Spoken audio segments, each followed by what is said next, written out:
Pursuant to Internal Revenue Service guidance, be advised that any federal tax advice contained in this program is not intended to be used, and it cannot be used by any person or entity for the purpose of avoiding any tax penalties that may be imposed by the Internal Revenue Service or any other U.S. federal taxing authority or agency, or promoting, marketing, or recommending to another party any transaction or matter addressed in this show. The opinions expressed by the host and the guests are their own and may not be used as authoritative advice. Any use of this material without the written consent of the host is strictly prohibited.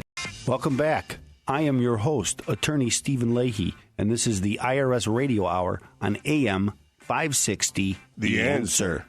Well, Steve, this is the informative part of the show. The best part. Well, the informative part, as he just said on the intro on the way in. This informative discussion is about Steve's blog. So I'm not using any. I'm not trying to make it. Are you, what do they call it, the PBS? Yes. Oh, well, that could be. Hello. Anyway, we're talking about a blog, and isn't that neat? I think I say blog. Blog. See, I'm trying not to have an accent. My kids always say it's blog, Dad. Okay, so on the blog this week. Blog, Dad. On the blog this week. And by the way, there is no Twitter, so don't go to try to join it. It's Twitter. Tweet me. And you tweet. That's correct. So tweet us. Okay. So this segment, we're going to talk about the Illinois Mortgage Foreclosure Law. And that's what we've been talking about. We have been. It's almost like an ongoing saga. That's correct. And there is a theme throughout the show, Jim, that we talk about financial matters. Oh. That's the IRS Radio Hour. I was wondering why we were always talking about this IRS stuff. And so this week we're talking about the Illinois Mortgage Foreclosure Law, and we've been talking about it for the last couple of weeks. First, we talked about mortgages and how the mortgages work, and then we talked about trying to protect, how to defend yourself in a mortgage foreclosure lawsuit. We talked about litigation. We talked about discovery. We talked about loan modifications, Chapter 13 bankruptcy. And now, last week we talked about the ways to protect yourself. We started talking about the ways to protect yourself from a deficiency. And remember that Illinois is a recourse state, which means that if your mortgage company is successful in selling your home at an auction, that they can, and there's a deficiency, the difference between what they sell it for and what you owe them. If they don't get as much enough to pay off the loan, then that amount is defined as a deficiency. And in Illinois, the mortgage company can come after you for that deficiency. And I had a client this week that came in, a perfect example of what we're going to be talking about in just a minute, because he's tried. Last week we talked about deed in lieu of foreclosure and short sales. Now, these are generally, sometimes people can do this even before there's a foreclosure case filed against them. And so they work with the mortgage company and they come up with a buyer, and the mortgage company agrees, or the mortgage company will agree to just take the deed in lieu of the foreclosure. And instead of going to the foreclosure, filing a foreclosure case, they'll just get the deed and take over the property. This week, we're going to talk about if those don't work for you, then what else can you do to protect yourself from a deficiency? So this week, we're going to talk about three things, and these are all included in the Illinois Mortgage Foreclosure Law. So the first one is what they call a consent foreclosure.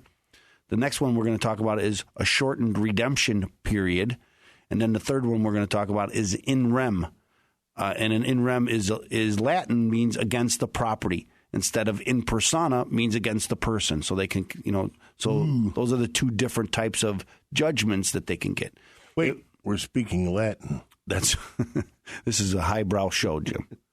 And we're Catholic. So we're going to talk about consent foreclosures. And I mentioned that I had a client that came in to see me, and he's been fighting with his mortgage company for almost 5 years to try to get rid of this property. He has a condo he owes over $250,000 for, and it's now worth $90,000.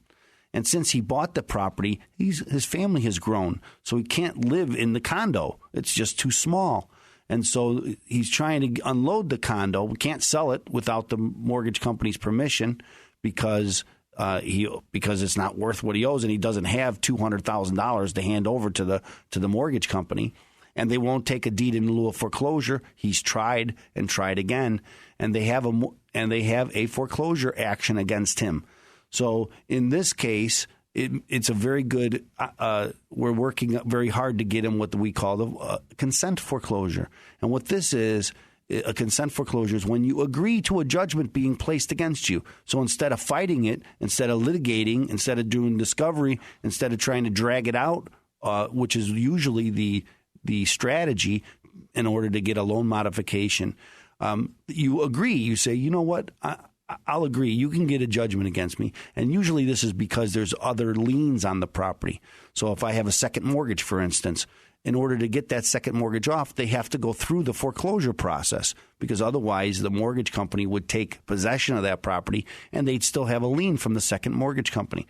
And so in order to get that lien off, they have to go through the foreclosure process, because it forecloses everybody who has an interest in the property, including the second mortgage or judicial liens or any other lien that might be placed on that property. So anyway, you agree, and then by law, they can't come after you for a deficiency by law. Because you agreed to it? Because if they get a consent foreclosure, it says the law says that the mortgage company waives any and all rights to a personal judgment for deficiency against the mortgagor, who's a homeowner, and against all persons liable for the indebtedness or other obligations secured by the mortgage. So if they agree to a consent foreclosure, then you walk away. There is no deficiency. They can't come after you. And the second type is what they call a shortened redemption period. And what this is if the property is worth 90% or less than the amount that you owe the mortgage, and they show that, then they can reduce the redemption period in the law. Now, remember, the redemption period was 3 months from the date of judgment. So if they get a judgment against me and we agree to reduce that the redemption period from 3 months to 60 days or 2 months, then by law, they can't come after me for a deficiency. And this is important stuff, because one of the great parts about this is they're not going to do a financial analysis for you. So maybe I'm making a fairly good living and I might have some assets, and that's why they won't do a deed in lieu of foreclosure, or that's why I don't want to give them hand over all my financial records, because I don't want the mortgage company to know that I have some assets, because they might want them. So this is one way that you can get out from under a deficiency and not reveal all of your assets and what your income is. And this could be very important. The third one I wanted to mention today is what they call an In Rem judgment. And this gentleman that hired me, he says, I talked to a lot of lawyers, and most of them told me the same thing. Don't worry about it. They'll get an in rem judgment against you, and they'll never come after you. And I had to disagree, since I have a lot of clients who have had judgments against them, and they had someone coming after them. And that's why oftentimes people choose bankruptcy, because that's the last option. But you should try to do all of these. And we talked about these in order. That first, you want to do a deed in lieu of foreclosure. Second, you want to do a short sale. Third, you do a consent foreclosure. Fourth, you can do a shortened redemption, which is what we just talked about.